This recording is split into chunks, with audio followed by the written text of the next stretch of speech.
ஆண்டவரும் இரட்சகருமாக இயேசு கிறிஸ்துவின் சர்வ வல்லமையுள்ள நாமம் இந்த நாளிலும் மகிமைப்படுவதாக. ஆண்டவர் நம்மோடு கூட இருந்து இன்றைக்கு அவருடைய வார்த்தை நம் மத்தியில கொடுப்பார் என்று நாங்கள் முழு நிச்சயமாய் நாங்கள் நம்புகிறோம். கர்த்தர் நல்லவர் என்பதை நீங்கள் ருசித்து பாருங்கள் என்று வேதம் நமக்கு காண்பித்து கொடுக்கிறது. எனக்கு அருமையானவர்களே, ஆண்டவரிடத்துல நான் காத்திருந்து உங்களுக்கு என்ன செய்தி கொடுக்க வேண்டும் என்று நான் கேட்டுக்கொண்ட பொழுது ஆண்டவர் சில காரியங்களை இருதயத்தில் போட்டார். அந்த வசனங்களை நான் உங்களோடு கூட பேச முற்படுகிறேன். பரிசுத்த ஆவியானவர் எனக்கு முழு ஒத்தாசையும் அளிப்பாராக. அல்லேலூயா. ஆண்டவர் இந்த செய்திக்கு ஆதாரமாக கொடுத்த வசனத்தை நான் உங்களுக்கு முன்பதாக வாசிக்கும்படி கேட்கிறேன்.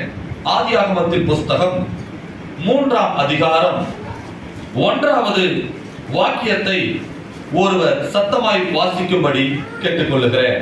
ஆதியாகமத்தின் புஸ்தகம் 3ஆம் அதிகாரம் 1வது வாக்கியத்தை ஒருவர் வாசிக்கும்படி தயவாய் கேட்டுக்கொள்ளுகிறேன். தேவனாகிய கர்த்தர் உண்டாக்கின சகல காட்டு ஜீவன்களை பார்க்கிலும் சர்ப்பமானது தந்திரமுள்ளதாய் இருந்தது. அது ஸ்திரீயை நோக்கி, நீங்கள் தோட்டத்தில் உள்ள சகல விருட்சங்களின் கனியையும் புசிக்க வேண்டாம் என்று தேவன் சொன்னது உண்டோ என்றது. கவனிங்கள் அருமையான கர்த்தருடைய பிள்ளைகளே, ஆண்டவர் ஒரு பெரிய திட்டத்தோடு கூட மனிதனை உண்டாக்க வேண்டும் என்று விரும்பி மனிதன் ஆளுவதற்காக, மனிதன் வாழ்வதற்காக, இந்த மனிதனை உண்டாக்குவதற்கு முன்பதாகவே இந்த மனிதனுக்கு தேவையான எல்லாவற்றையும் ஆண்டவர் உண்டாக்கி வைத்திருந்தார். கவனியுங்கள், இவன் இந்த உலகத்தில் வாழும் பொழுது அவனுக்கு என்னென்ன காரியங்கள் வேண்டுமோ எல்லாவற்றையும் ஆண்டவர் முன்னதாகவே உண்டாக்கிவிட்டு பிறகுதான் அவன் மனிதனை உண்டாக்கினார். அப்படியானால் இதில் ஒரு ரகசியம் நமக்கு வெளிப்படுகிறது. உங்களை உண்டாக்குவதற்கு முன்பதாகவே உங்களுக்கு தேவையான எல்லாவற்றையும் ஆண்டவர் உண்டாக்கி வைத்திருக்கிறார். கைகளை தட்டி ஆண்டவருக்கு ஒரு நன்றியை நம்ம இந்த காலையில் தெரிவிப்போம்.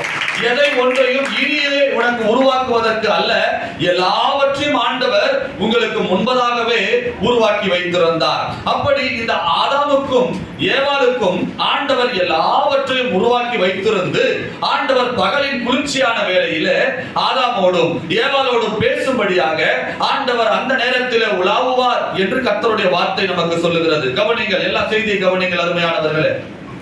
அப்படி உலாவுகிற கர்த்தர் ஒரு நாள் ஆண்டவர் அவர் வராத நேரத்தில் ஒரு சர்ப்பமானது, ஒரு பாம்பானது இந்த ஆதாமினிடத்திலும் ஏவாளிடத்திலும் பேசும்படியாக வருகிறது. அது வந்து நயவஞ்சகமாக ஏவாளிடத்தில் பேசுகிற ஒரு காரியத்தை நாம் பார்க்கிறோம். கவனிங்கள், கவனிங்கள். இன்றைக்கு செய்தியின் தலைப்பு என்ன தெரியுமா? மறைந்திருக்கும் சர்ப்பம் அல்லது ஒளிந்து கிடக்கும் பாம்பு என்று நான் உங்களோடு கூட நான் பேச விரும்புகிறேன். எனக்கு அருமையான கர்த்தருடைய பிள்ளைகளே, மறைந்திருக்கும் சர்ப்பம், சர்ப்பம் என்றால் பாம்பு என்று அர்த்தம். கவனிங்கள், பாம்பு என்று சொன்னாலே படையே நடுங்கும் என்று உலகத்திலே ஒரு வாசகம் உண்டு. பாம்பை பார்த்து பயப்படாத ஆள் இந்த உலகத்தில் இல்லை. இங்கு அநேகர் உட்கார்ந்து கொண்டிருக்கிறீர்கள், நூற்றுக்கணக்கான மக்கள் இங்கே உட்கார்ந்து கொண்டிருக்கிறீர்கள். யாராவது ஒருவர் எனக்கு பாம்பை பார்த்தா பயம் இல்லை பிரதர் என்று உங்களால் தைரியமாய் சொல்ல முடியுமா? சொல்ல முடியாது. பாம்பை கண்டால் படையே நடுங்குமா? கவனிங்கள், அப்படி அந்த பாம்பானது தோட்டத்தின் நடுவிலே ஒளிந்து கிடக்கிறது, அல்லது தோட்டத்தின் நடுவிலே இந்த சர்ப்பமானது அது ஒளிந்து கிடக்கிறது. கவனியுங்கள், எல்லா நேரத்திலும் அது வெளியே வரவில்லை. ஆண்டவர் பல மிருகங்களை உண்டாக்கியிருந்தாலும் இந்த சர்ப்பமானது வேதம் அழகாக சொல்லுகிறது அது தந்திரம் உள்ளதா இருந்ததாம். கவனிங்கள், கவனிங்கள். ஒரு அழகான செய்தியோடு கூட, ஒரு சிறிய வெளிப்பாட்டோடு கூட உங்களோடு கூட பேச விரும்புகிறேன். இந்த செய்திக்கு பிறகு ஒரு பெரிய வெளிச்சத்தோடு கூட நீங்கள் இங்கே இருந்து கடந்து போவீர்கள். கவனிங்கள், இந்த பாம்பானது, இந்த சர்ப்பமானது தோட்டத்துக்குள்ளே தான் ஒளிந்து கிடந்தது. ஆனால் இந்த சர்ப்பம் எப்பொழுது வெளியே வந்ததானால் ஆண்டவர் இல்லாத நேரத்தில், அதற்கு ஒரு நேரம் வந்த நேரத்தில் அந்த சர்ப்பமானது வெளியே வந்ததை நான் உங்களுக்கு காண்பித்துக் கொடுக்கிறேன். ஆண்டவரும் மனிதனும் ஒன்றாக இணைந்திருக்கும் பொழுது, ஆண்டவர் மனிதனோடு கூட பேசிக் கொண்டிருந்த பொழுது இந்த சர்ப்பமானது வெளிப்படவில்லை.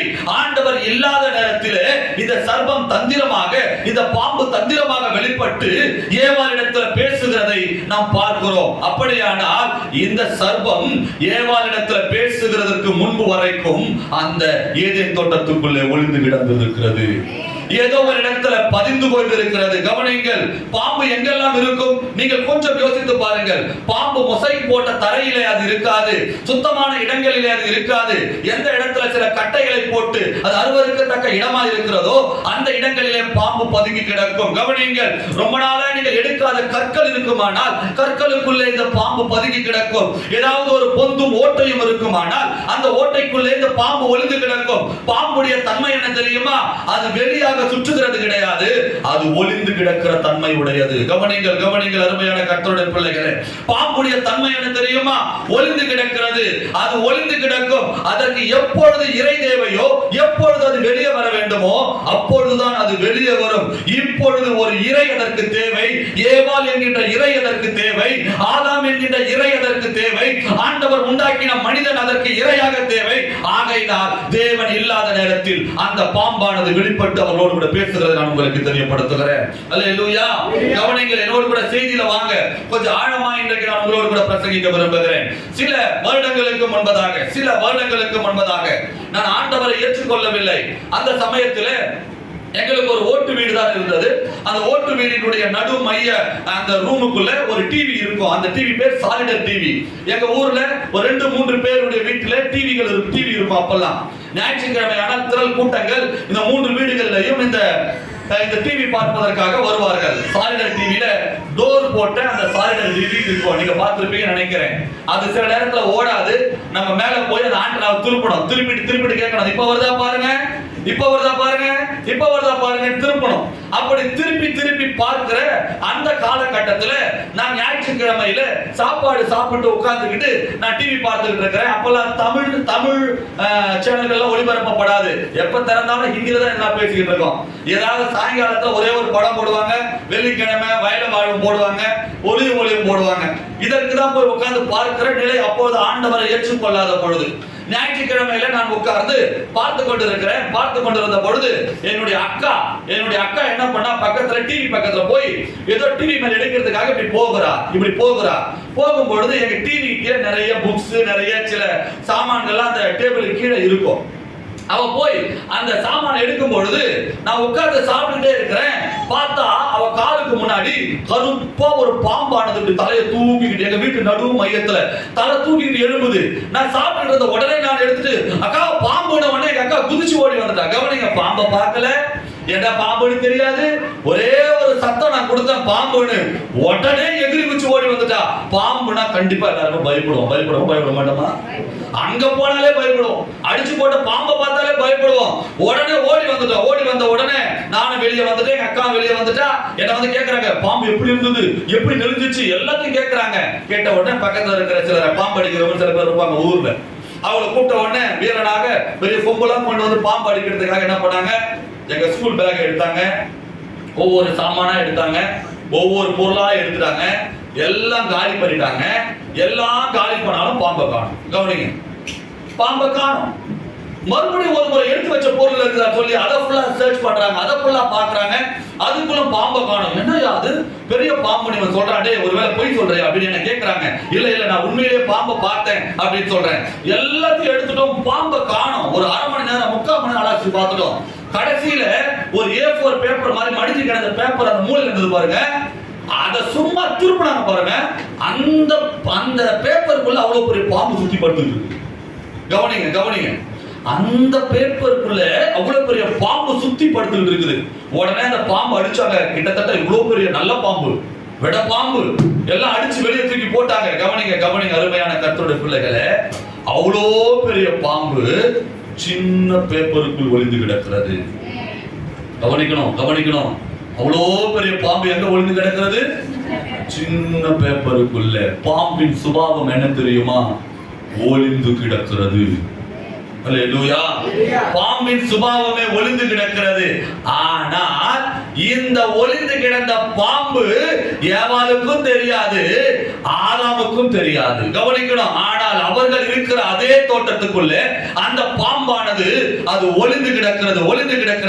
இந்த வசனத்தை வாசிக்கும் பொழுது ஆண்டவர் நிறைய தலைப்புகளை கொடுத்தார். அந்த நிறைய தலைப்புகளை நான் பேசணும் அப்படின்னா இன்னைக்கு முழுசா நான் பேசணும். என்னென்ன தெரியுமா ஆண்டவர் எனக்கு சொல்லிக் கொடுத்தார்? இன்றைக்கு நான் பிரசங்கிக்கிற மாதிரி சர்ப்பத்தின் மறைவிடம் என்று சொல்லிக் கொடுத்தார். கவனிக்கணும், ஒரு சர்ப்பமானது ஒரு இடத்துல அது மறைந்து கிடக்கும். அப்படியானால் சர்ப்பத்தின் மறைவிடம் நல்லா கவனிக்கணும். இரண்டாவது சர்ப்பத்தின் சத்தம். சர்ப்பத்தின் சத்தம். இந்த பாம்புடைய சத்தத்தை எத்தனை பேர் கேட்பீங்க எனக்கு தெரியல. எத்தனை பேர் அதை காதுல உள்வாங்கி இருக்கீங்கன்னு தெரியல. எங்களுடைய கம்பெனில பெரிய கார்டன் இருக்கும். அந்த கார்டன்ல எல்லாம் பாத்தீங்க அப்படின்னா கண்ணாடி விரியன் பாம்பு அதிகமா இருக்கும். கவனிங்க, அங்க வேலை செய்யறவங்க எல்லாம் ஜாக்கிரதையா சொல்லுவோம், கையை வைக்கும் போது ஜாக்கிரதையா வைங்க, அங்க கண்ணாடி விரியன் பாம்புகள் இருக்குது அப்படின்னு சொல்லி. அந்த கண்ணாடி விரியனுடைய பாம்பு சத்தம் இங்க சத்தம் விட்டுச்சு அப்படின்னா வெளியே நிக்கிற இடத்துல கூட கேட்கும் அந்த சத்தம். நீங்க யோசிச்சு நீங்க இப்ப பின்னாடி கவனிச்சு பாருங்க, கண்ணாடி விரியன் அதனுடைய சத்தம் எப்படி இருக்குன்னு சொல்லி. அது கத்துற சத்தமே பயமா இருக்கும். அப்போ பாம்பினுடைய சத்தம், சர்ப்பத்தினுடைய பார்வை. கவனிக்கணும். ஒரு பாம்பு சாதாரணமாக ஒளிந்து கிடந்து ஒரு மனிதனை தாக்காது. முதல்ல சர்ப்பத்தின் மறைவிடம், இரண்டாவது சர்ப்பத்தின் சத்தம், மூன்றாவது சர்ப்பத்தின் பார்வை, நான்காவது சர்ப்பத்தின் தாக்குதல், ஐந்தாவது சர்ப்பத்தின் விஷம், ஆறாவது சர்ப்ப விஷத்தினுடைய விளைவு, ஏழாவது சர்ப்பத்தின் நசுக்கும் தேவன் ஒருவர் இந்த உலகத்தில் இருக்கிறார். அல்லேலூயா. கவனிங்க, பல காரியங்கள் இருக்கிறது. சர்ப்பம் சாதாரணமாக இருக்காது. அது முதல்ல ஒளிந்து கொள்ளும். ஒளிந்து கொண்டு எந்த இரையை தாக்க வேண்டுமோ அந்த இரைக்கு நேராக சத்தமிடும். அந்த இரையை உற்று நோக்கும். அந்த இரைக்கு நேராக தாக்குதலை ஆரம்பிக்கும். அந்த இரைக்கு நேராக தன் விஷத்தை செலுத்தும். அந்த விஷத்தினுடைய தன்மைகள் அதற்குள்ளே உருவாகும். இப்படி பல கோணங்களிலே சர்ப்பமானது தன் கிரியைகளை வெளிப்படுத்தும். அல்லேலூயா. நல்லா கவனிங்க. என்னோடு கூட செய்திக்குள்ள வரும்படி அன்பாக நான் கேட்டுக்கொள்கிறேன். ஒரு வித்தியாசமான உங்களோடு கூட நான் பேச விரும்புகிறேன். இத்தனை காலம் சர்ப்பமானது அந்த தோட்டத்துக்குள்ளேயே ஒளிந்து கிடந்தது. அந்த தோட்டத்துக்குள்ளேயே ஒளிந்து கிடந்தது. ஆனால் ஒரு நேரம் வரும் பொழுது ஒளிந்து கிடந்த பாம்பு ஒளிந்து கிடக்கவில்லை. அது ஏவாளையும் அந்த ஆதாமையும் ஆண்டவரிடத்து பிரிக்கும்படி அவர்களை உற்று நோக்கி அவர்களை கண்காணித்து அவருடைய சத்தத்தை வெளிப்படுத்தி அவர்களை கடிக்கும்படி தன்னுடைய விஷத்தை வார்த்தையினால் அவர்கள் மேலே செலுத்தினது. அந்த வார்த்தையில் அவர்கள் விழுந்து போய்விட்டார்கள். அல்லேலூயா. அல்லேலூயா. அப்படியானால் சர்ப்பம் யார்? சர்ப்பத்தினுடைய காரியங்கள் என்ன?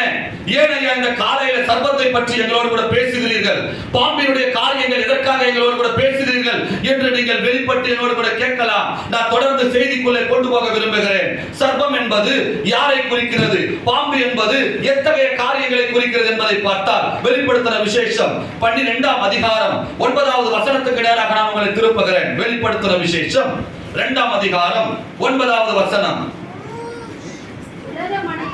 உலகம் அனைத்தையும் மோசம் போக்குகிற பிசாசு என்றும் சாத்தான் என்றும் சொல்லப்பட்ட பழைய பாம்பாகிய கவனிங்கள் சபையே, பிசாசு என்று சொல்லப்பட்ட சாத்தான் என்று சொல்லப்பட்ட அந்த பழைய பாம்பாகிய பெரிய வலு சர்ப்பம் தள்ளப்பட்டது, பூமியிலே விழ தள்ளப்பட்டது. அதனோட கூட அதை சேர்ந்த தூதரும் தள்ளப்பட்டார்கள். கவனிக்கலாம். சர்ப்பம் என்பது யாரை குறிக்கிறதா? ஐயா கவனிங்கள். அங்கே உட்கார்ந்து இருக்கிற அருமையான கர்த்தருடைய ஜனமே, நூற்றுக்கணக்கான ஜனமே கவனியுங்கள். சர்ப்பம் என்பது யாரை குறிக்கிறதா? அது பிசாசை குறிக்கிறதா? சர்ப்பம் என்பது யாரை குறிக்கிறதா? அது சாத்தானை குறிக்கிறதா? சர்ப்பம் என்பது யாரை குறிக்கிறதா? தள்ளப்பட்ட பெரிய பாம்பாகிய வலு சர்ப்பத்தை குறிக்கிறதா?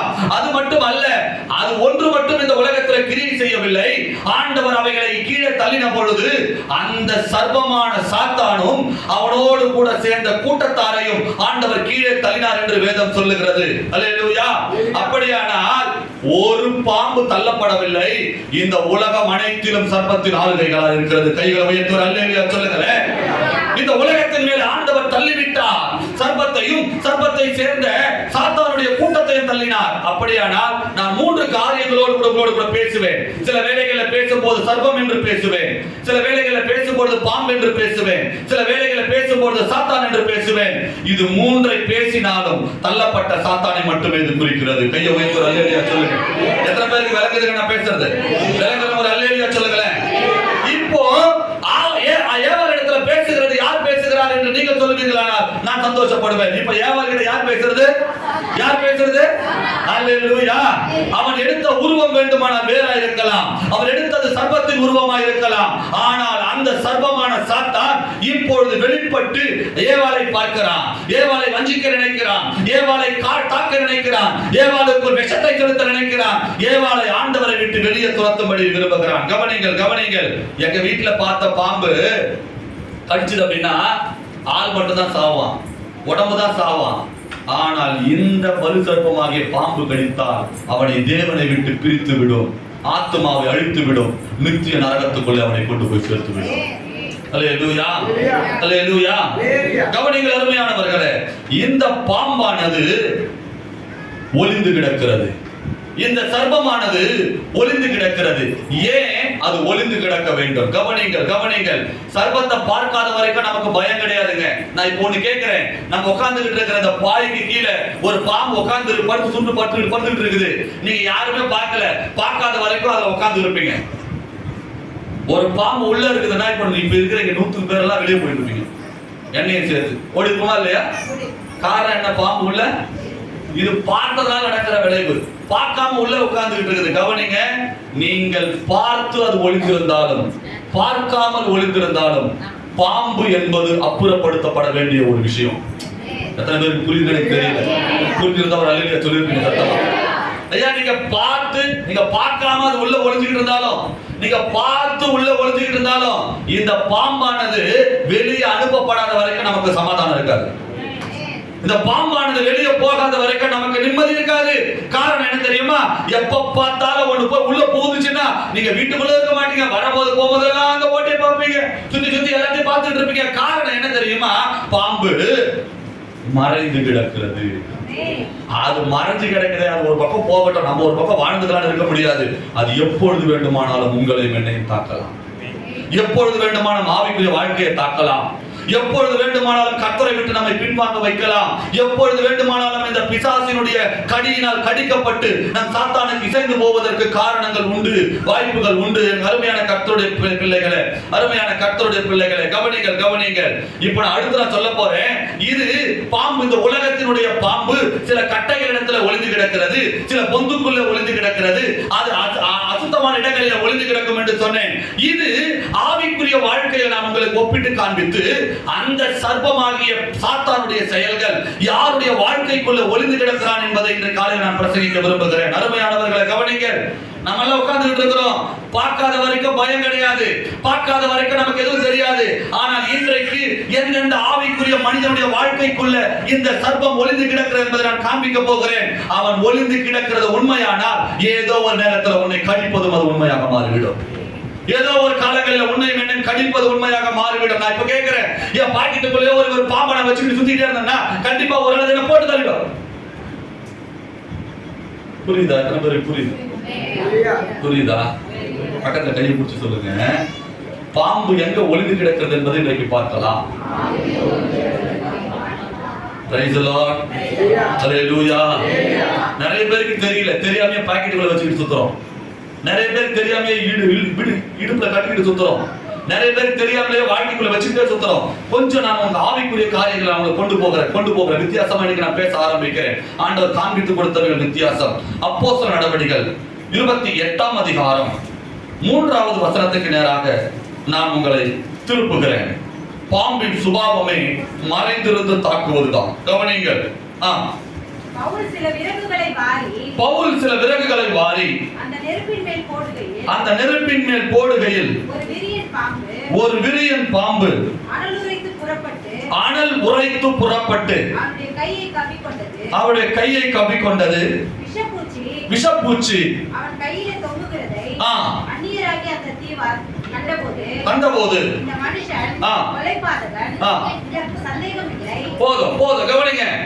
பவுல் சிறையாக ஒரு கப்பலில் கொண்டு போகப்படுகிறான். எனக்கு அருமையானவர்களை கவனிங்க, நான் சத்தியத்தோடு உங்களோடு பேசுகிறேன். பவுல் சிறையாக ஒரு இடத்துக்கு கொண்டு போகப்படுகிறான். அவள் புறப்பட்ட அந்த பிரயாணத்தில 14 நாள் காற்றும் மழையும் அதிகமாய் அடித்துக் கொண்டே இருக்கிறது. காற்றும் மழையும் அதிகமாய் அடித்துக் கொண்டிருக்கிற வேளையில பவுல் சொல்லுகிறான், நாங்கள் தப்பி பிழைப்போம் என்கின்ற நம்பிக்கை முழுவதுமாய் அற்று போயிற்று. சொல்லுகிறவன் யார் தெரியுமா? ஆவிக்குரியவன். சொல்லுகிறவன் யார் தெரியுமா?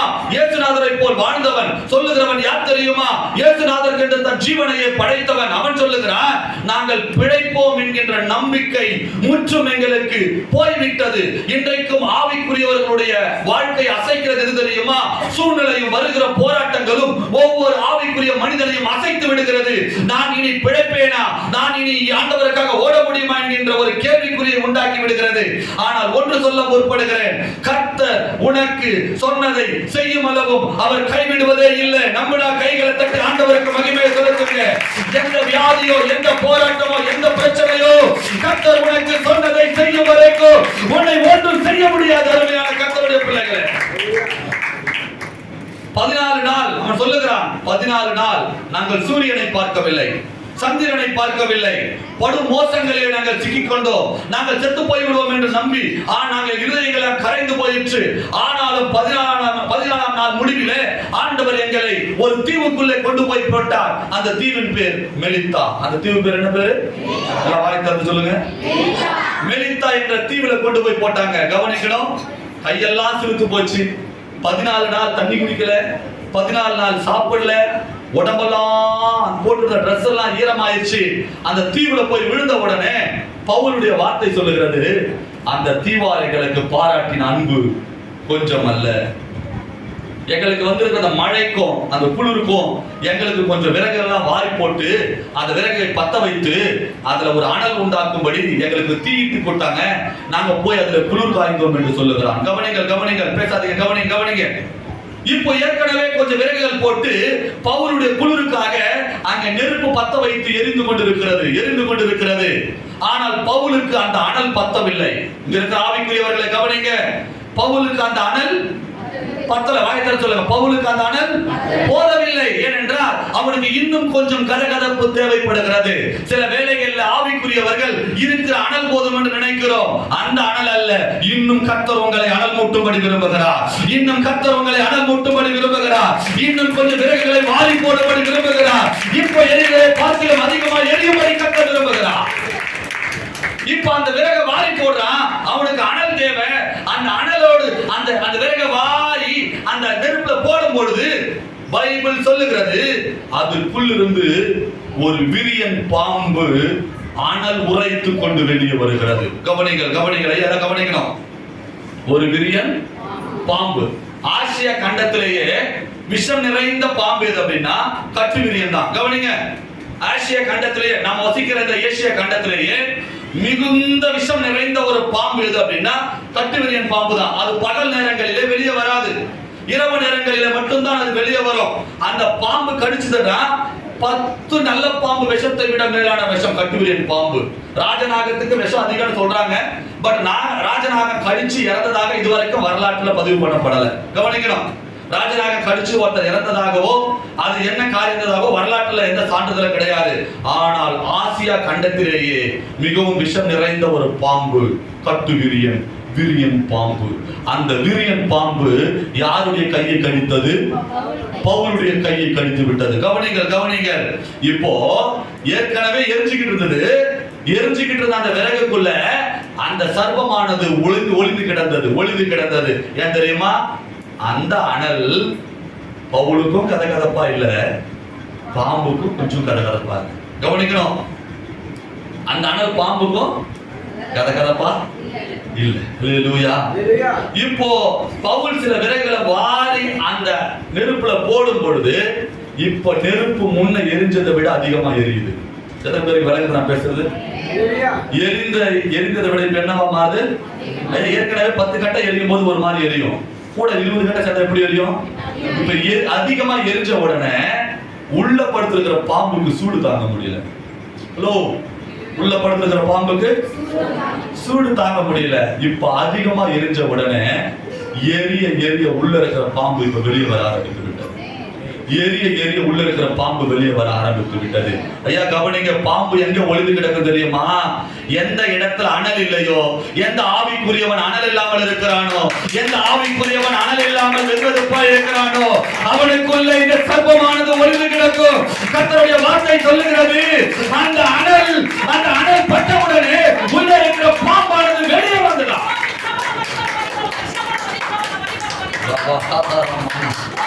எங்க ஒளிந்து கிடக்கும் தெரியுமா பாம்பு? ஹலோ, என் செய்தியை கேட்கிற ஆவிக்குரிய ஜனமே, பாம்பு எங்க ஒளிந்து கிடக்கும் தெரியுமா?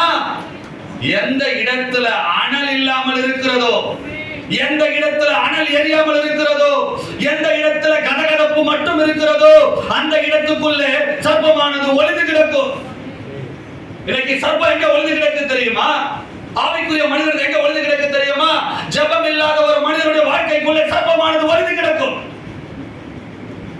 ஆவிக்குரிய வகையில அனல் இல்லாத ஒருவரிடத்துல சர்ப்பமானது ஒளிந்து கிடக்கும். பாக்கெட்ல வச்சுக்கிட்டே இன்னைக்கு ஓடிட்டு இருக்கிறோம் எங்கேயும். நம்ம ஏதேன் தோட்டத்துக்குள் ஒளிந்து கிடந்த சர்ப்பம் இன்றைக்கு ஆவிக்குரியவன் என்று சொல்லி அனல் இல்லாமல் வாழ்கிற ஒவ்வொருவருடைய வாழ்க்கைக்குள்ளும் இந்த சர்ப்பம் ஒளிந்து கிடக்கிறது. ஒவ்வொருவருக்குள்ளும் இந்த சர்ப்பம் ஒளிந்து கிடக்கிறது. பக்கத்துல கையை பிடிச்சு சொல்லுங்க, அனல் இல்லாதவருடைய வாழ்க்கைக்குள்ள பாம்பானது ஒளிந்து கிடக்கும். Praise the Lord. Hallelujah. உங்களுக்கு தெரிஞ்சிடும் அனலோடு இருக்கணும், அனல் இல்லாம இருக்கணும். அனல் அதிகமாக சர்ப்பம் வெளிவரும். அனல் அதிகமாக சர்ப்பம் வெளிவரும். Hallelujah. Hallelujah. வெளிப்படுத்தின விசேஷம் 3ஆம் அதிகாரம் 16வது வசனத்தை வாசிக்கும்படி கேட்கிறேன். வெளிப்படுத்தின விசேஷம் 3ஆம் அதிகாரம் 16.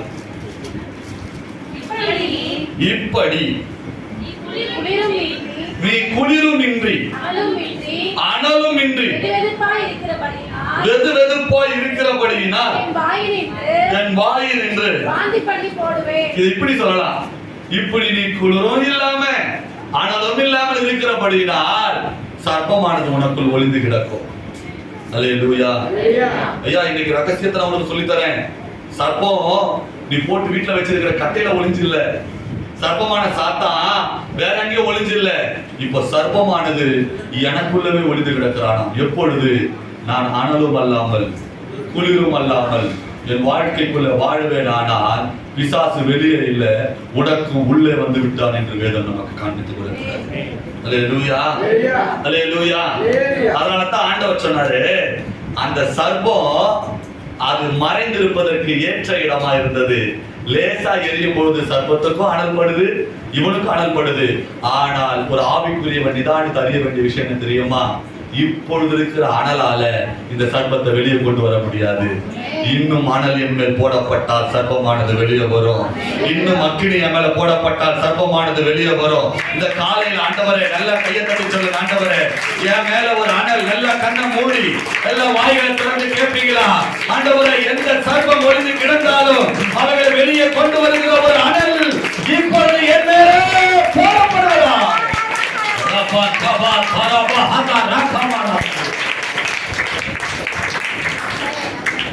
அதனாலதான் ஆண்டவர் சொல்றாரு, பவுல் மூலமா ரோமாபுரி பட்டணத்துக்கு எழுதும் போது, கவனிங்க யார் டிஸ்டர்ப் பண்ணாதீங்க, உட்காருங்க எல்லாரும். பவுல் ரோமாபுரி பட்டணத்துக்கு எழுதும் போது எழுதுகிறார், ரோமர் 12ஆம் அதிகாரம் 11வது வசனத்தை வாசியுங்கள். ரோமர் 12:11.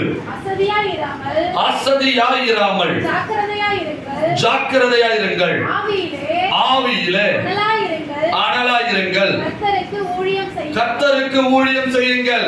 எதற்காக ஐயா இந்த வார்த்தையை தேவன் உபயோகிக்கிறார்?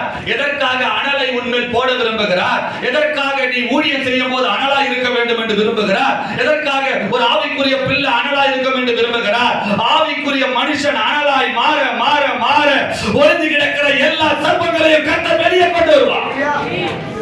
ஓ, எனக்கு புரியுதான்னு தெரியல உங்களுக்கு. கவனிங்க. Price the Lord. Price the Lord. எதற்காக கர்த்தர் உன்னை அனலா இருக்கணும்னு விரும்புகிறார்? ஆண்டவரை ஊழியம் செய்யிட்டு போன்னு சொல்லாமே, ஆண்டவர் ஏதோ ஒரு சர்ச்சுக்கு வந்துட்டு போயின்னு சொல்லாமே.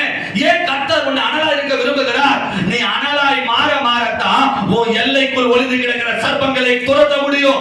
நீ அனலாய் மாற மாறத்தான் உன் வாழ்க்கைக்குள் இருக்கிற சர்ப்பத்தை வெளியே துரத்த முடியும். முடியும். நீ அனலாய் மாற மாறத்தான் உன் ஆவிக்குரிய வாழ்க்கைக்குள்ள ஒளிந்து கிடக்கிற சர்ப்பத்தை வெளியே கொண்டு வர முடியும்.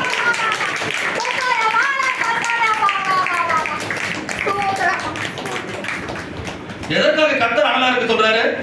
அனல் மட்டும்தான் சர்ப்பத்தை வெளியே கொண்டு வருகிற ஆயுதம். அல்லேலூயா. அதுதான் அனல். அனல் அனல். அல்லேலூயா. கவனிக்கணும். இப்ப எரியறத வச்சுலாம் நீ வெளியே கொண்டு வர முடியாது. நீ அதிகமா எரிய சர்ப்பமானது வெளியே ஓடி வரும். ஆண்டவருடைய பாறை ஏக்கம் பாருங்க. அசதியாயிராமல் ஜாக்கிரதையாயிருங்கள், ஆவிக்குள் அனலாயிருங்கள். கட்டளை கை கொடுத்து சொல்லுங்க. ஆவியில அனலாயிருங்க, ஆவியில அனலாயிருங்க. பின்னாடி காமிச்சு கொடுப்போம் ஒவ்வொன்னா. அனல் எப்படி உண்டாகும், அனலுடைய தன்மை என்ன, இன்றைக்கு நான் பேசி முடிக்க விரும்புகிறேன். பேசலாமா? டைம் எடுத்து பேசலாமா? Praise the lord. ஹல்லேலூயா. இப்போ முதல்ல காமிச்சேன், சர்ப்பமானது ஒளிந்து கிடக்கும், ஒளிந்து கிடந்து தாக்கும். இந்த தாக்குற தன்மையுடைய சர்ப்பத்தை வெளியே கொண்டு வரணும்னா இப்போ இருக்க அனல் பத்தாது, இன்னும் கொஞ்சம் அனல் அது மேல போடணும். ஹல்லேலூயா. இப்போ அனல் எப்ப வரும்? இதெல்லாம் காமிச்சு கொடுக்கணும் கொஞ்சம். அனல் எப்ப வரும்? எங்கெல்லாம் நெருப்பு எரியுது அங்கெல்லாம் சொல்லுங்களா, வாய் திறந்து. எங்கெல்லாம் நெருப்பு எரியுது அங்க பக்கத்துல எவ்வளவு நெருப்பு எரியுது அவ்வளவு அனல் வரும். ஹல்லேலூயா. நெருப்பு இல்லாம புகையாதுன்னு சொல்லுவாங்க. இப்ப நான் சொல்றேன், நெருப்பு இல்லாமல் அனல் வராது. ஹல்லேலூயா. அப்படியானால் அனல் எப்படி வரும்? யார் அந்த அக்கினி என்பதை கொஞ்சம் காண்பித்து கொடுக்கிறேன். உபாகமத்தின் புஸ்தகம் 4ஆம் அதிகாரம் 24வது வசனத்தை வாசிக்கும்படி கேட்கிறேன். உபாகமம் 24ஆம் அதிகாரம் 24வது வசனம். உன் தேவனாகிய கர்த்தர் பட்சிக்கிற அக்கினி. Price the Lord. எல்லா வாய்த்தோட சொல்லுங்க. நாம் ஆராதிக்கிற தேவன். சொல்லுங்களா வாய்த்தோட. நாம் ஆராதிக்கிற தேவன் பட்சிக்கிற அக்கினி. அப்போ நம்மை அனலாக்குகிற அக்கினி யார் என்று சொன்னால் நாம் ஆராதிக்கக்கூடிய ஆண்டவர். அதைத்தான் வேதம் சொல்லுகிறது. உன் தேவனாகிய கர்த்தர் பட்சிக்கிற அக்கினி. இந்த பட்சிக்கிற அக்கினிக்கு முன்பதாக எந்த சர்ப்பமும் ஒளிந்து கிடக்க முடியாது. இந்த பட்சிக்கிற அக்கினிக்கு முன்பாக எந்த சர்ப்பமும் ஒளிந்து கிடக்க முடியாது. ஹல்லேலூயா. இந்த அக்கினி இறங்குற எல்லா இடத்திலேயும் சர்ப்பங்கள் எரிந்து போகும். இந்த அக்கினி இறங்குகிற எல்லா இடத்துல இருந்த சர்ப்பங்கள் வெளியே கொண்டு ஓடி வந்துரும். ஹல்லேலூயா. நாம் ஆராதிக்கிற ஆண்டவர் அவர் பட்சிக்கிற அக்கினி. பட்சிக்கிற அக்கினி. யாத்திராகமம் 3:2 வாசிக்க வேணாம், காண்பிச்சு கொடுக்கிறேன். மோசேவுக்கு ஆண்டவர் அக்கினியாய் காட்சி கொடுத்தார். கவனிக்கணும். மோசேவுக்கு ஆண்டவர் அக்கினியாய் காட்சி கொடுத்தார். யாத்திராகமம் 24:17 வாசிக்கும் பொழுது இஸ்ரவேல் ஜனங்களுக்கு பட்சிக்கிற அக்கினியாய் காட்சி கொடுத்தார். தேவன் காட்சி கொடுக்கிற விதங்களை கவனித்து பாருங்கள். நாம் ஆராதிக்கிற ஆண்டவர் அவர் பட்சிக்கிற அக்கினி. எலியாவுக்கும் ஆண்டவர் அக்கினியினால் உத்தரவு அருளினார். உபாகமம் 5:4 வாசிக்கும் பொழுது கர்த்தர் மலையின் நடுவில் இருந்து அக்கினியாய் அவரோடு கூட முகமுகமாய் பேசினார் என்று வேதம் சொல்லுகிறது. 1 ராஜாக்கள் 18:38 அக்கினியால் உத்தரவு அருளினார் என்று வேதம் சொல்லுகிறது. தானியேலின் புஸ்தகத்துல சாத்ராக், மேஷாக், ஆபேத்நேகோ அவர்கள் 7 மடங்கு அக்கினி ஜுவாலையில உள்ள உலாவும் பொழுது அந்த அக்கினியின் நடுவில் மகா பெரிய அக்கினியாய் தேவன் இறங்கி வந்தார். அந்த அக்கினி நடுவில் இருந்து அவரை விடுதலையாக்கி வெளியே கொண்டு வந்தார் என்று வேதம் சொல்லுகிறது. அப்படி இந்த அக்கினி எங்கே இருந்து உருவாகிறது? இந்த அக்கினியினால தான் மனிதனுக்கு அனல் உண்டாகிறது. அப்போ நான் அனலாக மாற்றப்பட வேண்டுமானால் எனக்குள் என் ஆண்டவர் அக்கினியாய் இறங்கி வரணும். கையை தட்டி ஆண்டவருக்கு மகிமையை செலுத்துங்க. எப்பொழுது ஒரு மனிதன் அனலாய் மாற்றப்படுவானால், பட்சிக்கிற அக்கினி எப்ப இறங்குகிறோ, பட்சிக்கிற வல்லமை எப்ப இறங்குகிறோ, அப்பொழுது ஒரு மனிதன் அனலாக மாற்றப்படுகிறான். அல்லேலூயா. அணைஞ்சு போன ஒரு கட்டையால நமக்கு கதகதப்பு கிடைக்காது. ஆனால் எப்பொழுதும் பட்சிக்கிற அக்கினியாய் எரிகிற இடத்திலிருந்து நமக்கு அனல் உண்டாகும். நீங்களும் நானும் ஆராதிக்கிற தேவன் பட்சிக்கிற அக்கினி. அல்லேலூயா. இந்த அக்கினியின் தேவன் தான் உன்னையும் என்னையும் அனலாக மாற்றி ஒளிந்து கிடக்கிற எல்லா சாத்தானுடைய செயல்களும் சர்ப்பத்தின் கிரியைகளும் அழிக்க அவர் வல்லவராய் இருக்க போகிறார். அல்லேலூயா. முதல்ல காமிச்சிங்க ஐயா, சர்ப்பம் ஒளிந்து கிடக்குன்னு காமிச்சிங்க. இந்த ஒளிந்து கிடக்கிற சர்ப்பத்தை வெளியே கொண்டு வரணும்னா அனல் உள்ள ஒரு மனுஷனால தான், அனல் உள்ளவனால தான் முடியும்னு சொன்னீங்க. கவனிங்க.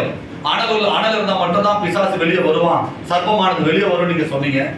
அப்போ இந்த அனலை கொடுக்கிற தேவன் அடாவுடைய ஆண்டவர்னு சொல்லிட்டீங்க. அப்போ நான் அனலாய் மாறணும்னா என்ன பண்ணணும்? 3 காரியங்களை நான் பேசி இந்த காலையை நான் முடிக்க விரும்புகிறேன். எத்தனை பேருக்கு அனலா மாறணும்னு ஆசை? நிறைய பேருடைய வாழ்க்கைக்குள்ள சர்ப்பமானது ஒளிந்து கிடக்கும்.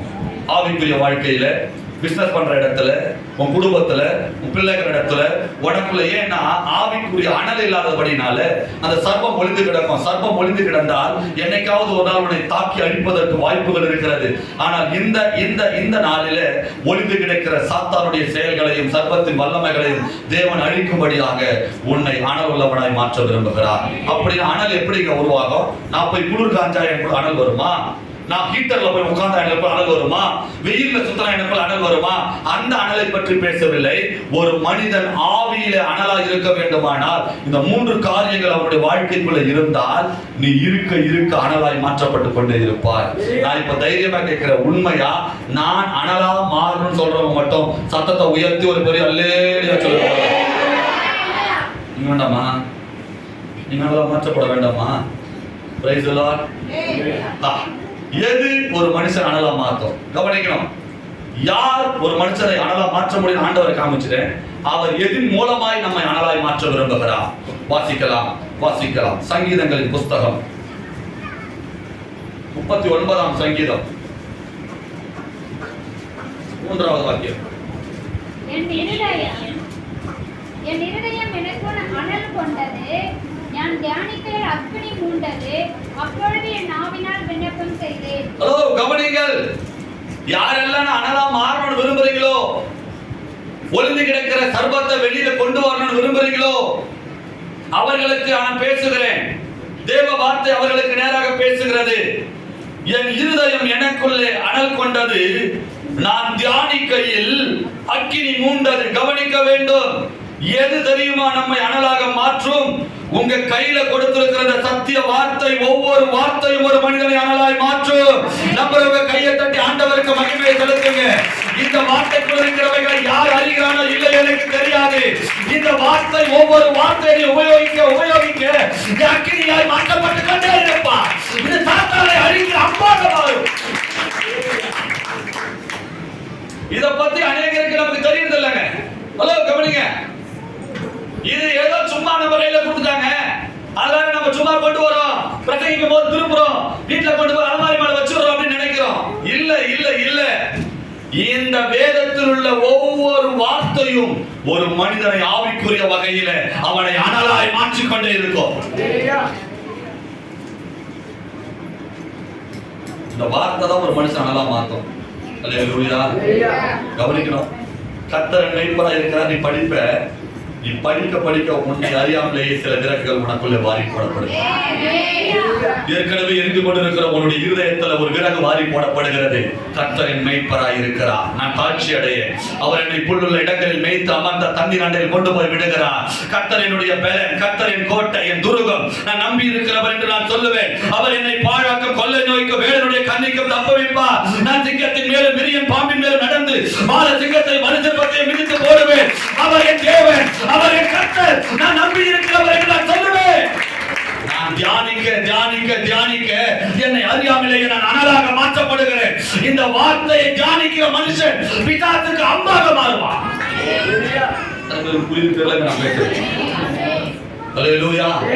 தேவன் சொன்னதை நம்மளோட கூட பேசி கொண்டிருக்கிறேன். இத சாதாரணமா இட போறதுனாலதான் இது இன்னும் அலமாரியில தூங்கிட்டு இருக்குதுங்க நமக்குள்ள. இந்த வார்த்தையுடைய வல்லமை புரியாததுனாலதான் இந்த ஞாயிற்றுக்கிழமை எடுக்கிறோம், அடுத்த ஞாயிற்றுக்கிழமை எடுக்கிறோம். யாரெல்லாம் இந்த வார்த்தையை ஒவ்வொரு நாளும் தியானிக்கிறார்களோ அவர்கள் ஒவ்வொருவரும் அனலாய் மாறிக்கொண்டே இருப்பார்கள். அவர்கள் ஒவ்வொருவரும் அனலாய் மாறிக்கொண்டிருப்பார்கள். ஐயா, அம்மா, ஏன் அனலா மாற தெரியுமா? பைபிளை எடுக்கிறது இல்ல, பைபிள் வசனங்களை தியானிக்கிறது இல்ல.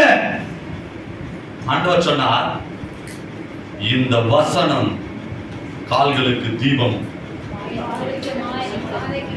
ஹல்லேலூயா. கால்களுக்கு தீபம், எரிகிற தீபம். வெளிச்சம் எப்போ வரும்? இந்த தீபம் எரியும் போது வெளிச்சம் வரும். நீ நடையில அக்கினியா மாறணும், உன் பார்வையில் அக்கினியா மாறணும், நீ போகிற இடத்துல அக்கினியா இருக்கிறனா அன்பு கர்த்தருடைய பிள்ளைய வேத தியானம் தான் ஒரு மனிதனை அக்கினியாய் மாற்ற முடியும். அக்கினியா மாறணும்னா ஒவ்வொரு நாளும் வேதத்தை தியானிக்க தியானிக்க தியானிக்க நீங்கள் அக்கினியாய் மாற்றப்பட்டு கொண்டே இருப்பீர்கள். மத்தேயு 4:3-10 வசனங்களை வாசிங்களேன். மத்தேயு 4:3-10 வசனங்களை.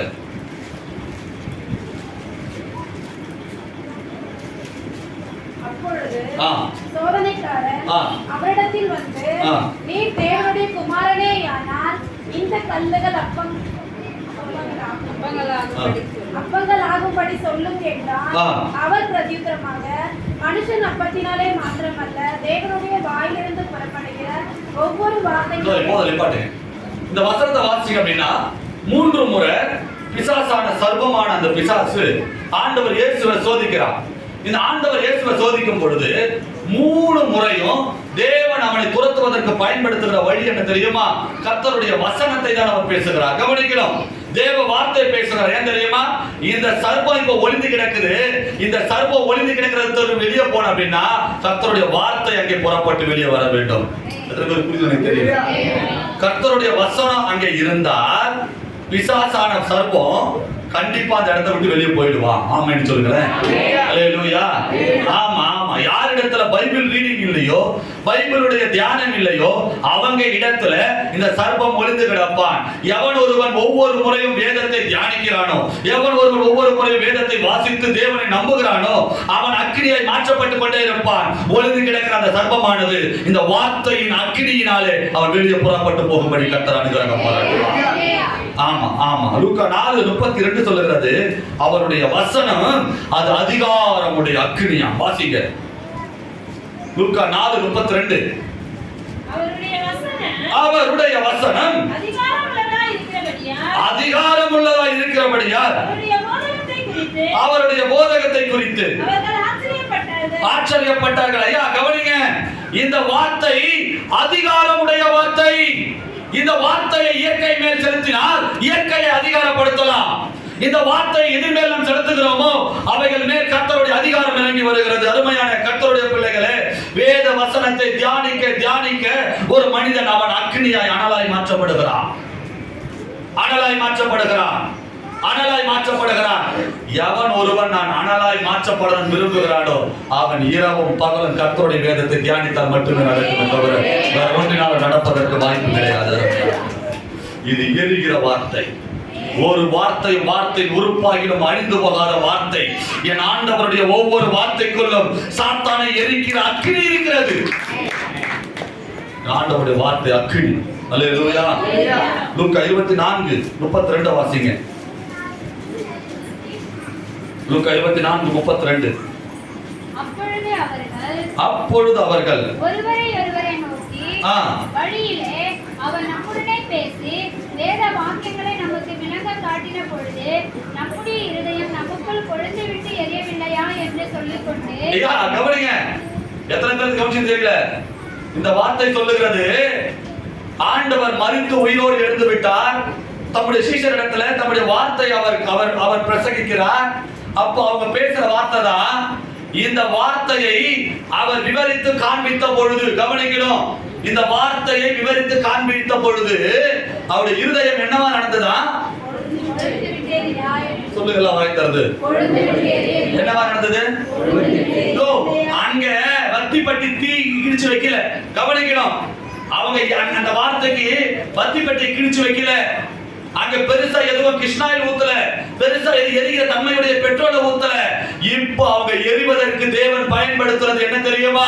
தேவனுடைய வார்த்தை. கையை தட்டி தேவனுக்கு மகிமை செலுத்தணும். இந்த வேத வாக்கியங்களை விவரித்து காண்பித்த பொழுது நம்ம இருதயங்கள் கொழுந்து விட்டு எரியவில்லையா? அனைத்து போல என் இருதயம் கொழுந்து விட்டு எரியவில்லையா? ஒரு ஆவிக்குரியவனை எரிய வைக்கிற ஆயுதம் கர்த்தருடைய வார்த்தை. நம்மள கையை வைக்கிற அல்லேலூயா சொல்லுங்க. பக்கத்துல கையை பிடிச்சு சொல்லுங்க, நீ அனலா எரியணும்னா கர்த்தருடைய வார்த்தைக்குள்ள போகணும். கர்த்தருடைய வார்த்தை ஒண்ணு நிரப்பணும். Praise the Lord. நான் எப்படி அனலா மாற முடியும்? கர்த்தருடைய வார்த்தை எனக்குள்ள வர வர நான் எரிய ஆரம்பிக்கிறேன். நான் ஏறி ஆரம்பிக்கிறேன். அல்லேலூயா. ஐயா வேற எதையும் நான் உங்களுக்கு சொல்லிட்டு போக விரும்பலங்க.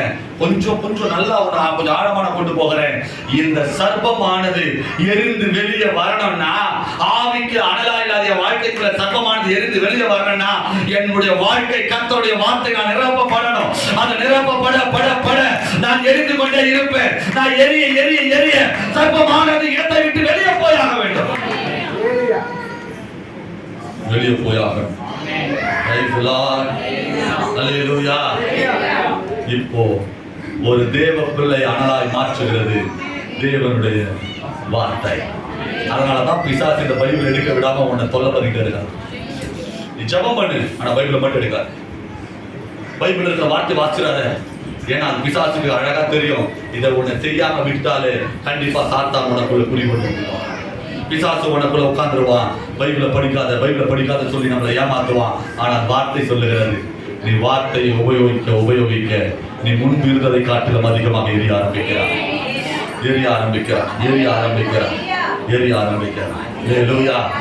படிச்சுக்கிட்டே இரு, தியானம் பண்ணிக்கிட்டே இரு. அது உன் பாதைக்கு வெளிச்சமா இருக்கும், கால்களுக்கு தீபமா இருக்கும். அல்லேலூயா. கர்த்தர் நல்லவர். அப்ப முதலாவது எது நம்மள அனலா மாத்துது? கர்த்தருடைய வார்த்தை. சொல்லுங்க, கர்த்தருடைய வார்த்தை. இதன் வல்லமை நீங்க புரிஞ்சுக்கிட்டாதான் இதுல நான் செயல்பட முடியும். இதுல எவ்வளவு பவர் இருக்குன்னு தெரிஞ்சாதான் உங்களால முடியும்.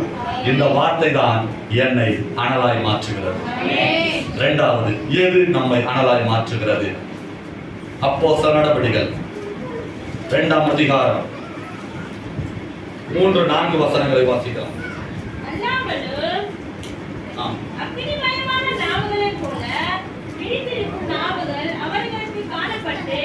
அவர்கள் ஒவ்வொருவர் மேலும் வந்து அமர்ந்தது. அவர்கள் எல்லாரும் பரிசுத்த ஆவியினாலே நிரப்பப்பட்டு ஆவியானவர் தங்களுக்கு தந்தளித்த வார்த்தையின்படியே வரத்தின்படியே வெவ்வேறு பாஷைகளிலே பேசத் தொடங்கினார். போதும். அல்லாமலும் அக்கினிமயமான நாவுகள் யார் மேல வந்து இறங்கினது? அக்கினி என்றால் அனல் உண்டாக்கும் என்று சொன்னேன். இந்த அனலை உண்டாக்குகிற தேவன் அக்கினியார் யார் மேல் அபிஷேகமாய் இறங்குகிறாரோ அவன் தான் அனலாய் மாற்றப்பட முடியும். இரண்டாவது, எது உன்னை அனலாய் மாற்றும்? நீ பெற்றுக்கொள்ளுகிற அபிஷேகம் உன்னை அனலாக மாற்றும். நீ பெற்றுக்கொண்ட அபிஷேகம் உன்னை அனலாக மாற்றும். அல்லேலூயா. ஆமா, நீ பெற்றுக்கொண்ட அபிஷேகம் தான் உன்னை அனலாக மாற்ற முடியுமே தவிர வேற எக்காரியத்தினாலும் உன்னை அனலாக மாற்றிக்கொள்ள முடியாது. இந்த அபிஷேகத்திற்கு இன்னொரு பெயரை வைக்க வேண்டுமானால் அது தேவனிடத்திலிருந்து உண்டாகிற அனல் என்று சொல்லலாம். ஆண்டவர் முதல்ல பெந்தெகோஸ்தே நாளிலே ஈசாக்கு மேல் இறங்கின அந்த காரியத்தை கவனிக்கும் பொழுது ஆண்டவர் ஏதோ மழையாக இறங்கவில்லை, ஏதோ இடியாக இறங்கவில்லை. அந்த சொல்லப்பட்டிருக்கிறது, அல்லாமலும் அக்கினிமயமான நாவுகளைப் போல பிரிந்திருக்கிற நாவுகள் வந்து ஒவ்வொருவர் மேலும் அமர்ந்தது என்று வேதம் சொல்லுகிறது. அப்படியானால் ஒரு மனிதன் அனலாக்கப்படுவதற்கான காரணம் அவன் பெற்றுக்கொள்ளுகிற அபிஷேகம். அவனுடைய பெற்றுக்கொண்ட அபிஷேகம் அவனை அனலாக மாற்றக்கூடியதாக இருக்கிறது. அப்போஸ்தலர் 10:38 வாசிக்கும் பொழுது, நசரேயனாகிய இயேசுவை தேவன் பரிசுத்த ஆவியினாலும் வல்லமையினாலும் அபிஷேகம் பண்ணியிருந்தார். தேவன் அவரோடு கூட இருந்தபடியினால் அவர் நன்மை செய்கிறவராயும் பிசாசின் வல்லமையில் அகப்பட்ட யாவரையும் குணமாக்குகிறவராயும் சுற்றித்திருந்தார். ஆண்டவர் மேலே இறங்கின அந்த அபிஷேக அனல், கவனிக்கணும், அவர் மேல் இறங்கின அபிஷேக அனல் அநேகருடைய வாழ்க்கைக்குள்ள வியாதியாய் ஒளிந்து கொண்டிருந்த சர்ப்பத்தையும், நோயாய் ஒளிந்து கொண்டிருந்த சர்ப்பத்தையும், பிசாசாய் ஒளிந்து கொண்டிருந்த சர்ப்பத்தையும் வெளியே கொண்டு வருகிற அளவிற்கு அவருக்குள்ள இருந்த அபிஷேகம் பெரிதா இருந்தது. அல்லேலூயா. அவர் மேல் இறங்கின ஆவியானவர், வசனம் சொல்லுகிறது, அவர் அநேகரை குணமாக்குகிறவராயும் பிசாசின் வல்லமையில் அகப்பட்ட யாவரையும் குணமாக்குகிறார். இப்படி பேசலாம், சர்ப்பத்தின் வல்லமையில் அகப்பட்ட யாவரையும் குணமாக்குகிறவராய் சுற்றித்திருந்தார். எத்தனை பேர் மேல பாம்பின் காரியங்கள் இருக்கிறதோ, எத்தனை பேர் மேல சர்ப்பத்தின் காரியங்கள் சுற்றி கிடக்கிறதோ, அந்த சர்ப்பத்தை எல்லாம் வெளியே கொண்டு வருகிற ஒரு பெரிய ஆயுதம் அபிஷேகம். கைகளை உயர்த்துற அல்லேலூயா சொல்லுங்க. அல்லேலூயா, அல்லேலூயா. கவனிக்கணும், பவுல முதல்ல ஆண்டவர் தெரிந்து கொள்ளும் பொழுது அவன் தமஸ்கு பக்கத்துல தேவனுடைய வல்லமை அவனை தொட்ட பொழுது கீழே விழுந்துட்டான். அங்கிருந்து நேர்தல் எனப்பட்ட ஒரு தெருவுல போய் அவன் இருக்கிறான். அவர் தீர்க்கதரிசி ஆண்டவர் கூப்பிட்டு, நீ போய் அவன் மேல போய் நீ கைய வை, நீ கைய வைக்கவும் அவனை பரிசுத்தாவின் அபிஷேகத்துல நிரப்ப போறேன், நீ போய் அவன் மேல கைய வைன்னு சொல்லி ஆண்டவர் அனுப்புகிறார். கவனிக்கணும், ஏற்கனவே மோசேயுடைய நியாய பிரமாண சட்டங்களை அறிந்தவன் பரிசேயன், இப்படிப்பட்ட குவாலிஃபிகேஷன் உள்ள ஒரு மனுஷன் மேல ஆண்டவர் பரிசுத்த ஆவியை கொடுக்கணும் விரும்புகிறார். இப்ப கவனிக்கணும், அவன் ஜெபம் பண்ணி கொண்டு இருக்கும் பொழுது தீர்க்கதரிசி போய் அவன் மேல கைகளை வைத்து ஜெபிக்கிறார். அப்பொழுது அவன் பரிசுத்த ஆவியின் அபிஷேகத்தை பெற்றுக் கொள்கிறதாக வேதம் நமக்கு சொல்லுகிறது. ஒவ்வொரு கர்த்தருடைய பிள்ளைக்கும் ஞானஸ்நானத்தோடு கூட நாம் நின்று விடுகிறோம். ஆனால் அடுத்தபடி அது அபிஷேகம் என்று வேதம் சொல்லுகிறது. இந்த அபிஷேகம் பெற்றுக்கொண்டால் தான் அனலாக மாற்ற முடியும். அல்லேலூயா. அபிஷேகம் பெற்றுக்கொண்டவன் பிசாசுக்கு கண்ணியா இருப்பான். எத்தனை பேருக்கு புரியுது எனக்கு தெரியல. நீ அபிஷேகம் பெற்றவனானால் உனக்குள்ள அனல் வரும். இந்த அனல் என்ன செய்யுமா? பிசாசுக்கு கண்ணியாக மாறுமா. அல்லேலூயா. அபிஷேகம் பெற்றவன் தேவனுடைய எதிர்பார்ப்பு. எழுதிக் கொள்ளுங்க. அபிஷேகம் பெற்றவன் பிசாசுக்கு கண்ணி. அபிஷேகம் பெற்றவன் தேவனின் எதிர்பார்ப்பு. அபிஷேகம் பெற்றவன் ஆண்டவருடைய இதய துடிப்பு. அபிஷேகம் பெற்றவன் எரிகிற தீ. கவனிக்கணும், அபிஷேகம் பெற்றவன் எரிகிற தீ. அபிஷேகம் பெற்றவன் சாத்தானுக்கு சவால் விடுகிறவன். அபிஷேகம் பெற்றவன் தேவனுடைய வெளிப்பாடு. அபிஷேகம் பெற்றவன் சாத்தானை திகிலடைய செய்கிறவன். இப்படி அபிஷேகம் என்பது ஒரு தீயாய் உடம்புல இருந்தால் சர்ப்பத்திற்கு அது கண்ணியாக மாறுவதற்கு வாய்ப்பு இருக்கிறது. அல்லேலூயா. ஆமா, அபிஷேகம் என்பது ஒரு அக்கினி. சொல்லுங்களா வாய்த்தது? அபிஷேகம் என்பது ஒரு அக்கினி. சொல்லுங்களா வாய்த்தது? அபிஷேகம் என்பது அக்கினி. இப்ப ரெண்டாவது அபிஷேகம் பெற்றுக்கொள்ள அப்படின்னா, அக்கினியா மாறணும் அப்படின்னா, அவன் அபிஷேகம் பெற்றுக்கொண்டவனாய் இருக்க வேண்டும். அப்போஸ்தலர் 8ஆம் அதிகாரம் 16வது வசனம். பரிசுத்த ஆவியை பெற்றுக்கொள்ளும்படி அவர்களுக்காக ஜெபம் பண்ணி. Price the Lord. யாரெல்லாம் அக்கினியா மாறணுங்க? அக்கினியா யாரெல்லாம் மாறணும்னு ஆசைங்க? யார் மாறணும் ஆசை? சும்மா கையெழுத்த கூடாது. உண்மையா அபிஷேகம் இல்லாம உன்னால அக்கினியா மாற முடியாது. அபிஷேகம் பெற்றுக்கிட்டால் நினைக்கிறத விட அக்கினியா தெரியலாம். அல்லேலூயா. முதல்ல எது அக்கினியா மாத்தோம், அனலா மாத்தோம் சொன்னேன்? வியாத தியானம். இரண்டாவது பெற்றுக்கொள்ளுகிற அபிஷேகம். மூன்றாவது நான் சொல்லி முடிக்கிறேன். 2 நாளாகமம் 7ஆம் அதிகாரம் 1வது வசனம். 2 நாளாகமம் 7:1.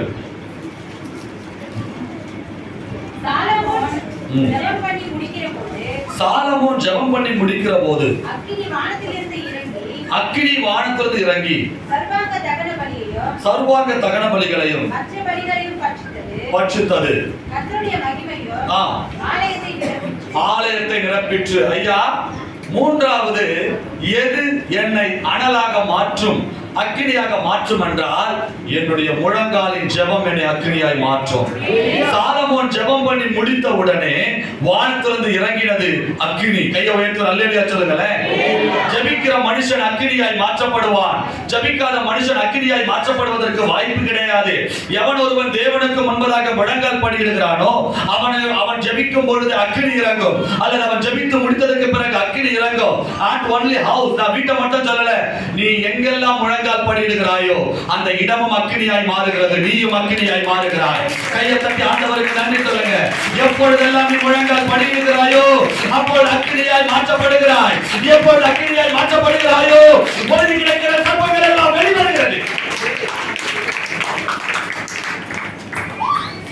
வெளியே வருகிறது. அல்லேலூயா. ஐயா, ஜெபம் சும்மா கிடையாதுங்க. நம்ம நினைச்சுக்கிட்டு இருக்கிறோம், எப்ப பாரு பாஸ்டர் சொல்றாரு, ஊழியக்காரங்க சொல்றாங்க ஜெபம் பண்ணு. எதுக்காக ஜெபம் பண்ண சொல்றோம்? நீ அக்கினியாய் மாறுவதற்காக, ஒளிந்து கிடக்கிற சர்ப்பத்தை வெளியே கொண்டு வருவதற்காக. உன் வீட்டுல, உன் குடும்பத்துல, உன் வாழ்க்கையில ஒளிந்து கிடக்கிற சர்ப்பத்தை வெளியே கொண்டு வருகிற ஒரு அதிகாரத்தின் வல்லமை நீ பண்ணுகிற ஜெபத்துல இருக்குது. நம்மளா மட்டும் கையை வைக்கிற அல்லேலூயா சொல்லு. அல்லேலூயா. உன் ஜெபத்தினால் ஒளிந்து கிடக்கிற எல்லா சர்ப்பத்தையும் வெளியே கொண்டு வர முடியும். உன் ஜெபத்தினால். 1 தெசலோனிக்கேயர் 5ஆம் அதிகாரம் 17வது வசனம் சொல்லுகிறது. இதனால தான் ஆண்டவர் சொல்லுகிறார். 1 தெசலோனிக்கேயர் 5ஆம் அதிகாரம் 17வது வசனம். இடைவிடாமல் ஜெபம் பண்ணுங்கள். இடைவிடாமல் ஜெபம் பண்ணுங்கள். பக்கத்துல கையை பிடிச்சு சொல்லுங்க. அதனால தான் ஆண்டவர் சொல்றாரு, இடைவிடாமல் ஜெபம் பண்ணுங்கள். ஏன் இடைவிடக்கூடாது? எரிஞ்சிட்டு இருக்கிற விறக கொஞ்சம் ரெண்டு தனியா பிரிச்சு பாருங்களேன். கொஞ்ச நேரம் எரி அணைஞ்சிரும். கொஞ்ச நேரம் ஜெபம் பண்ணா அனல் இருக்கும். ஜெபம் பண்ண விட்டுற அனல் போயிடும். இப்ப ஆண்டவர் சொல்றாரு, தொடர்ந்து நீ ஜெபம் பண்ணிட்டே இருந்தா நீ எரிஞ்சுக்கிட்டே இருப்ப. நீ எரிஞ்சுக்கிட்டே இருந்தனா உன் வீட்டுல எந்த மூலையிலையும் சர்ப்பம் ஒளிய முடியாது. உன் வாழ்க்கையில ஒளிய முடியாது. நீ போகிற இடத்துல ஒளிய முடியாது. அது ஒளிந்து கிடந்தாலும் நீ எரிஞ்சுக்கிட்டே இருக்கிறபடினால அது புறப்பட்டு வெளியே போயே ஆகணும்னு கர்த்தர் சொல்லுகிறார். இடைவிடாமல் ஜெபம் பண்ணுங்க. இடைவிடாமல் ஜெபிக்கிறவன் அவன் அக்கினியாய் மாற்றப்பட்டு கொண்டே இருக்கிறான். ஜெபிக்கிறவன் ஒரு அக்கினி. ஜெபிக்கிறவன் பற்ற வைக்கிற தீ. ஜெபிக்கிறவனிடத்திலிருந்து பற்ற வைக்கிற தீயின் அபிஷேகம் புறப்படும். ஜெபிக்கிறவனுடைய முழங்காலில் இருந்து தேவனுடைய எல்லா காரியங்களின் வல்லமைகள் புறப்படும். ஜெபிக்கிற நீ ஒரு தீ. பக்கத்துல கையை பிடிச்சு சொல்லுங்க, ஜெபிக்கிற நீ ஒரு தீ. அல்லேலூயா. உன் வீட்டில் இருக்கிற சர்ப்பத்தை வெளியே கொண்டு வர தீ நீதான், முழங்கால் தான். அதனால தான் ஆண்டவர் சொன்னார், இது ஆண்டவருடைய எதிர்பார்ப்பு. இது ஆண்டவருடைய எதிர்பார்ப்பு. வாசிக்கலாம். லூக்கா 12:49. லூக்கா 12:49.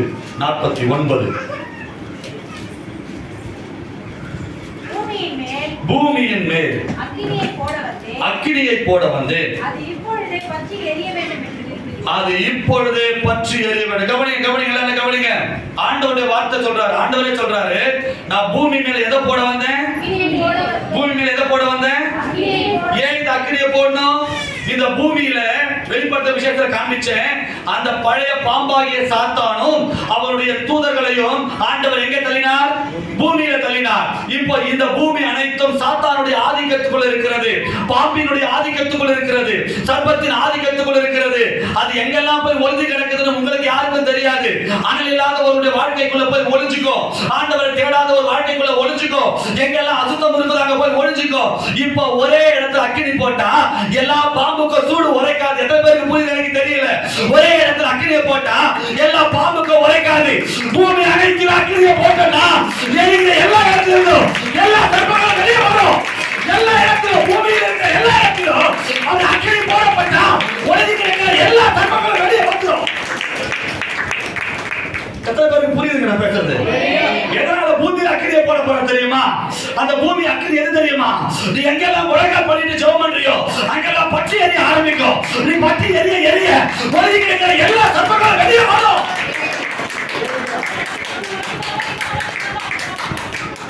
சாதாரணமா தேவன் அக்கினியை போடுவாரா? எத்தனை பேருக்கு விளக்குது எனக்கு தெரியலங்க. எத்தனை பேர் ஆவியில உருவாங்க எனக்கு தெரியல. எதுக்காக ஆண்டவர் பூமியில அக்கினியை போட விரும்பினாரு? இந்த அக்கினியால மட்டும்தான் அந்த சர்ப்பத்தை வெளியே கொண்டு வர முடியும். இந்த அக்கினியால மட்டும்தான் அந்த சர்ப்பத்தை அழிக்க முடியும். நாங்கள் ஆராதிக்கிற தேவன் அவர் பட்சிக்கிற அக்கினியா இருக்கிறாரு. நாங்கள் ஆராதிக்கிற தேவன் பட்சிக்கிற அக்கினியா இருக்கிறாரு. அக்கினி இல்லாம பாம்பு வெளியே வராதுங்க. அக்கினி இல்லாம சர்ப்பம் வெளியே வராதுங்க. அதனாலதான் என் தேவன் பாரத்தோடு சொல்லுகிறார், இந்த பூமியில ஒரு அக்கினியை நான் போட போறேன். அது பூமியில இங்கு பற்றி எரியணும். அவன் ஒருவன் எரிய ஆரம்பித்தான், அவன் எல்லையில் இருந்த சர்ப்பங்கள் எரிந்து விடும். அல்லேலூயா, அல்லேலூயா. இப்போ தைரியமா சொல்றேன், நம்ம சபையில கிட்டத்தட்ட ஒரு 10 ஊரை சார்ந்த ஜனங்கள் இருக்கிறோம். நீங்கள் ஒருவர் முழங்கால் படியிட்டா உங்க மூலமாக உங்க பகுதியில் அக்கினி பற்றி எரியும். உங்க மூலமாக அக்கினி பற்றி எரியும். ஆண்டவர் அக்கினியா இறங்குவாரு. அது போடப்பட எல்லாம் எரியும். அது போடப்பட ஒளிந்து கிடக்கிற சர்ப்பங்கள் எல்லாம் வெளியே வரும். அல்லேலூயா. பூமியின் மேலே அக்கினியை போட வந்தேன்.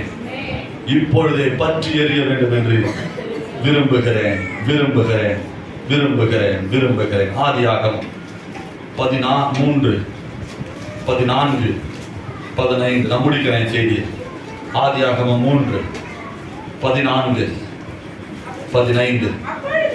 அப்பொழுது தேவனாகிய கர்த்தர் அந்த சர்ப்பத்தை பார்த்து ஒளிந்து கிடக்கிற, கவனிக்கணும், ஒளிந்திருந்து ஆதாமையும் ஏவாளையும் தாக்கின சர்ப்பத்தை பார்த்து, கண்ணில ஒளிந்து கொண்டிருந்த பாம்பை பார்த்து, நான் செய்தி தலைப்பு சொன்னேன், மறைந்திருந்த சர்ப்பம்னு சொன்னேன். இதுவரைக்கும் மறைந்திருந்த சர்ப்பத்தை பார்த்து, ஏவாளை வஞ்சித்த சர்ப்பத்தை பார்த்து, ஏவாளற்ற சத்தம் போட்ட சர்ப்பத்தை பார்த்து, ஏவாளை வார்த்தையினால் கடித்த சர்ப்பத்தை பார்த்து, ஏவாளை ஆண்டவர் விட்டு பிரித்த சர்ப்பத்தை பார்த்து ஆண்டவர் சொல்லுகிறார். வாசிக்கலாம். அப்பொழுது தேவனாகிய கர்த்தர் ஸ்திரியை நோக்கி, நீ இப்படி செய்தது என்ன என்றால், ஸ்திரியானவர் சர்ப்பம் என்னை வஞ்சித்தது, நான் புசித்தேன் என்றாள். அப்பொழுது தேவனாகிய கர்த்தர் சர்ப்பத்தை பார்த்து, நீ இதை செய்தபடியால் சகல நாட்டு மிருகங்களிலோ சகல காட்டு மிருகங்களிலோ சபிக்கப்பட்டிருப்பாய். நீ உன் வயிற்றினால் நகர்ந்து உயிரோடு இருக்கும் நாளெல்லாம் மண்ணை தின்பாய். உனக்கும் ஸ்திரீக்கும் வித்துக்கும் பகை உண்டாக்குவேன். அவர் உன் தலையை நசுக்குவார், நீ அவர் குதிகாலை நக்குவாய். போதும். இப்போ இந்த சர்ப்பம் மறைந்திருந்து தன் ஜனங்களை தாக்கினதை கண்ட தேவன் அப்பொழுது அந்த சர்ப்பத்துக்கு ஒரு நியாய தீர்ப்பை வைத்து விட்டார். ஒருவர் வரப்போகிறார், ஒருவர் இந்த உலகத்துல வரப்போகிறார், இரட்சகராய் வரப்போகிறார். அவர் தம்முடைய சிலுவையில உன் தலையை நசுக்க போகிறார். எத்தனை பேருக்கு புரியுது எனக்கு தெரியல. அந்த பெரிய பாம்பு, ஏமாத்துற பாம்பு, ஒளிந்து கிடந்த பாம்பை பார்த்து ஆண்டவர் சொல்றாரு, இனி நீ எழுந்திருக்க முடியாது, உன் தலையை நசுக்கிற ஒருவர் வரப்போகிறார். அவருடைய காலுக்கு மேல கூட நீ எழும்ப முடியாது. அவர் தம்முடைய காலையை எடுத்து உன் தலையை நசுக்க போகிறார். சிலுவையில அவர் உன்னை நசுக்கி போட போகிறார் என்று ஆண்டவருடைய வார்த்தை தீர்க்க தரிசனமாக வெளிப்பட்டது. கவனிக்கணும். என் பாம்பே, என் ஜனங்களை வஞ்சிக்கும்படி ஒளிந்து கிடக்கிறியா? இனி நீ வஞ்சிக்காதபடி உன் ரகசியங்களை வெளிப்படுத்த உன் தலையை நசுக்க ஒருவர் சிலுவையில் இருந்து எழுந்து வருகிறார். கைகளை தட்டி ஆண்டவருக்கு மகிமை தருகிறார். அவரை நாம் ஆராதிக்கிற ஆண்டவர் இயேசு பிசாசின் வல்லமைகளை அழிப்பதற்காகவே தேவகுமாரன் வெளிப்பட்டார். இப்ப அந்த தேவன் உன்னையும் என்னையும் அனலாக மாற்ற விரும்புகிறார். உன்னையும் என்னையும் அனலாக மாற்ற விரும்புகிறார். இந்த சர்ப்பம் உன்னையும் என்னையும் ஒண்ணும் பண்ண முடியாது. ஏனென்றால் அவன் தலை நசுக்கப்பட்டவனாய் இருக்கிறான். வேதம் சொல்லுகிறது. வெளிப்படுத்தின விசேஷம் 20ஆம் அதிகாரம் 2வது வாக்கியத்தை வாசிக்கலாம். வெளிப்படுத்தின விசேஷம், பிசாசாகிய சாத்தான் என்றும் பழைய பாம்பாகிய வலு சர்ப்பத்தை அதை 1000 வருஷம் அளவு கட்டி வைத்து அந்த 1000 வருஷம் நிறைவேறும் வரைக்கும் அது ஜனங்களை மோசம் போகாதபடிக்கு அதை பாதாளத்திலே தள்ளி அடைத்து அதன்மேல் முத்திரை போட்டான். Price the Lord. ஆண்டவர் சொல்றாரு, உன் வாழ்க்கைக்குள்ள எங்க பிசாசாகிய பாம்பு ஒளிந்து கிடந்தாலும் அதை அழித்தெடுக்கிற அக்கினி உன் மேலதான் இருக்குது.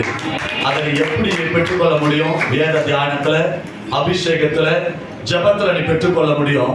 அப்படி நீ பெற்றுக்கொண்டால் பூமியின் மேல் ஒரு அக்கினி போடப்படும்.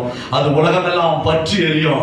பற்றி எரிகிற அக்கினியினால அந்த சாத்தான் கட்டப்பட்டு அவன் பாதாளத்துல தள்ளப்பட்டான் என்று வேதம் சொல்லுகிறது. எல்லாம் கையை உயர்த்தி சொல்லணும். ஆண்டவர் அந்த சாத்தானை, அந்த பிசாசை கட்டி பாதாளத்துல போட்டு விட்டார்.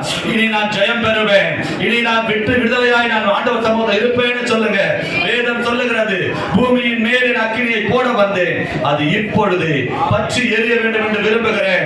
என் வாழ்க்கையில போராடின பிசாசு பாதாளத்தில் தள்ளப்பட்டான். எத்தனை பேர் நம்புறீங்க எனக்கு தெரியல. எனக்கு எதிராக எழுப்புகிற பிசாசு பாதாளத்தில் தள்ளப்பட்டா. என் அழிக்க நினைக்கிற பிசாசு பாதாளத்தில் தள்ளப்பட்டா. பழைய பாம்பு பாதாளத்தில் தள்ளப்பட்டது, ஒரு சர்ப்பம் பாதாளத்தில் தள்ளப்பட்டது. எல்லா கையை தட்டி சொல்லுங்க, இயேசுவின் நாமத்தில் எல்லா சத்துருவின் வல்லமைகள் எல்லாம் பாதாளத்தில் தள்ளப்பட்டாயிற்று.